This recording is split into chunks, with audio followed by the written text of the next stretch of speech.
સુરતના ડુમસ બીચ પર દરિયામાં કાર ફસાવાનો કેસ કલરબાજ કાર ચાલક સેઝાન ચામડિયાની પોલીસે કરી ધરપકડ।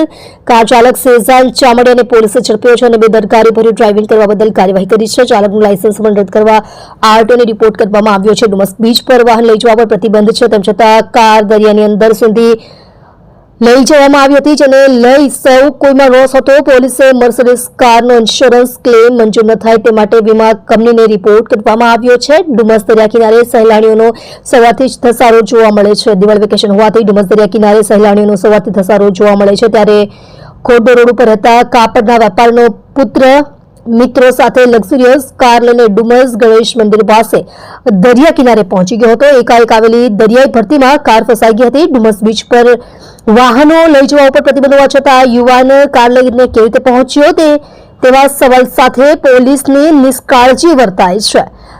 યુવાન દરિયાના પાણીમાં ફસાઈ જતા તે બેબાકળો બની ગયો હતો। પોલીસ દ્વારા વાહન ચાલકો સામે કડક પગલાં ભરવામાં નહીં આવતા વારંવાર નિયમોનું ઉલ્લંઘન થઈ રહ્યું છે અને આવા બનાવોનું પુનરાવર્તન થઈ રહ્યું છે।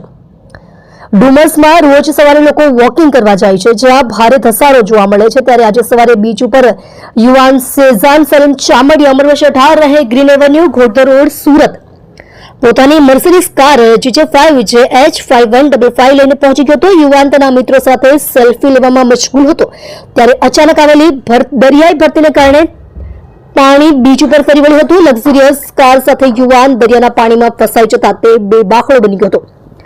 પોલીસે યુવાન સામે ગુનો નોંધી તપાસ શરૂ કરી હતી। ત્યારબાદ સફાળી જાગેલી ડુમસ પોલીસ દોડી આવી હતી, તેમજ ક્રેન દ્વારા ભારે જમત બાદ કારને બહાર કાઢવામાં આવી હતી। જોકે સાંજે કારના ચાલક સેઝાન ચામડિયા સામે બેદરકારીપૂર્વક વાહન હંકારવા અંગે ગુનો નોંધ્યો હોવાનું પોલીસે જણાવ્યું હતું। સેઝાન અમદાવાદની કોલેજમાં બીએનો અભ્યાસ કરતો હોવાનું અને કતારગામમાં સાડીના ટીકી વર્કના વેપાર સાથે સંકળાયેલા વેપારીનો પુત્ર હોવાનું પોલીસે જણાવ્યું હતું। સેઝાને કરેલી ગંભીર ભૂલમાં દરિયામાં ફસાયેલી કારને બહાર કાઢવા માટે બોલાવેલી ક્રેનનો ખર્ચ પણ ચામડિયા પરિવારે ભોગવ્યો હતો। ડુમસ પોલીસે આ કૃત્ય બદલ મર્સિડીઝ કારનો વીમા ક્લેમ મંજૂર નહીં કરવા પોલીસે રિપોર્ટ કરશે।